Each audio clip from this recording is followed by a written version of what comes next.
right, sparklers, it's time for The Gold Mine, a personal diary where I talk about the real challenges and triumphs we face as entrepreneurs. My goal is for all of us to feel a little less alone on this journey and a little more inspired to keep going. I want to talk about the kind of pivot that doesn't come with a launch party. The kind that doesn't have a clear roadmap or a big reveal. The kind that makes you question everything about your business and maybe even about yourself. That is where I've been lately. This podcast and YouTube channel now have a new name. It's no longer the Joy Joya Podcast. It is now Marketing with Laryssa. To someone tuning in for the first time, that might seem like a simple rebrand. But for me, it really marks the beginning of a massive internal shift. Rethinking of my identity as a business owner, a marketer, a creative person, and a human being. For almost a decade, I've been known as the jewelry marketing person. I built Joy Joya into a niche agency that supports jewelry brands with thoughtful, strategic marketing. I wrote a book about jewelry marketing. I launched this podcast about jewelry marketing.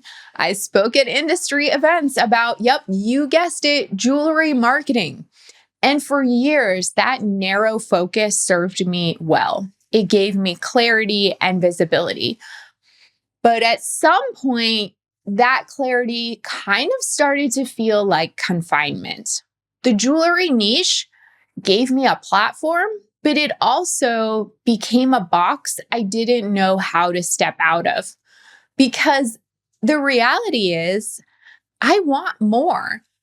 Not more in the hustle harder sense, but more space to express myself, more freedom to evolve, and more room to explore the parts of marketing that truly light me up, like life cycle strategy, email, SMS, segmentation, retention, storytelling, customer relationships.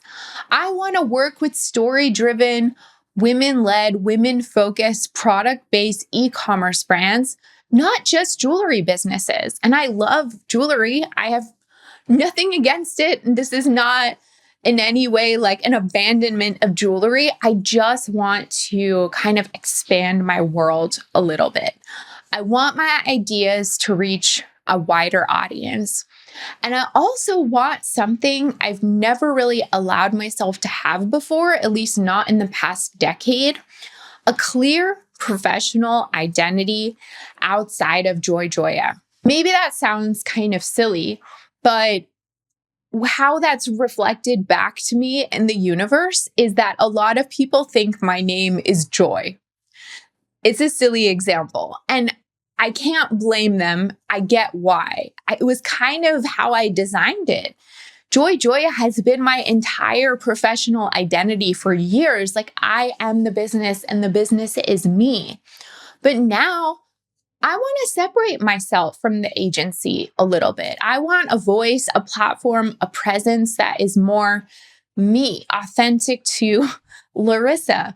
One that can also evolve alongside my agency, which I'm still going to have and be the leader of, but also that doesn't rely on the agency entirely. And honestly, navigating that shift has been so much harder than I thought it would be. I've just for fun been recording vlogs, more like unscripted, off the cuff vlogs. I have not published them. I may soon. We'll see. It's more just to practice and see my comfort level with it. So I've been making them more just for myself.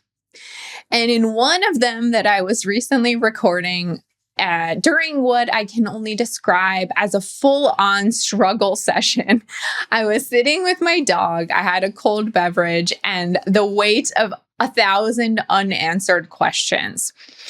And as I'm talking through these things, everything just felt so clunky, misaligned, confusing. I knew that I wanted something to change. I've been feeling that way for a while, but I didn't know what that looked like yet. And I have to say, I felt completely stuck.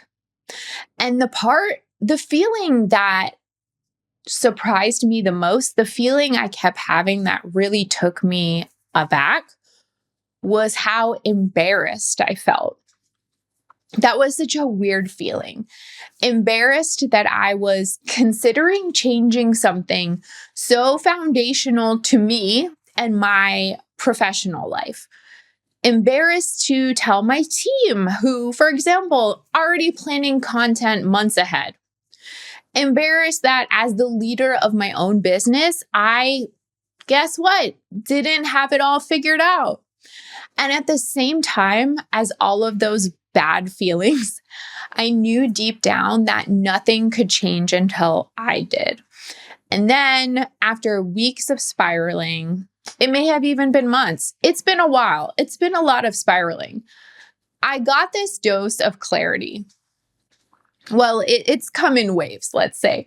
But I did have this very humbling, very obvious kind of moment of clarity when thinking through these brands, thinking through my content, knowing that I wanted to kind of separate my podcast from everything else to a certain degree. I was brainstorming new names for the podcast and YouTube channel. I'm just desperately trying to find something clever or profound, on brand, that would match this new direction I was figuring out in real time. And I had a Google Doc with dozens of ideas. I had ChatGPT helping me brainstorm alongside me, running ideas back and forth, running them all by my husband. Of course, he hated every single one. And honestly, so did I. I was just kind of lying to myself because it was hard. And I was just hoping something would make sense. And then finally, after one particularly frustrating rant where I was like, I just don't know, I'm so lost, my husband just looked at me and said, "What about Marketing with Laryssa?" And it was like, oh yeah, that's it. So simple, so straightforward, so true to what I talk about. And that moment was such a metaphor for this whole experience of identity and evolution. For me, I overcomplicate. I get in my head. I'm always trying to future-proof everything before I get too deep into it. But sometimes the truth, the direction, the clarity is sitting right in front of you. And maybe you just need someone else to say it out loud. Maybe you just need to workshop it a little bit or put yourself out there. Because the scariest thought I've had during all of this, and I'm gonna say it out loud, what if I pivot and I do all of this, even after I think I've figured it out, and it still doesn't work or feel authentic? What if I change the name, reposition the agency, rethink the entire business ecosystem, and after that, I still feel stuck? What if I put in all of this effort and it doesn't lead to more clarity and more fulfillment? That fear is really real for me. But what's scarier than that is staying in something that I know no longer fits just because I'm afraid of what people will think. And I think I've judged people, business owners in the past for seeming like they're pivoting too often. And I'm thinking, pick a lane, stick with it, be consistent. That's what makes for good marketing and a good brand.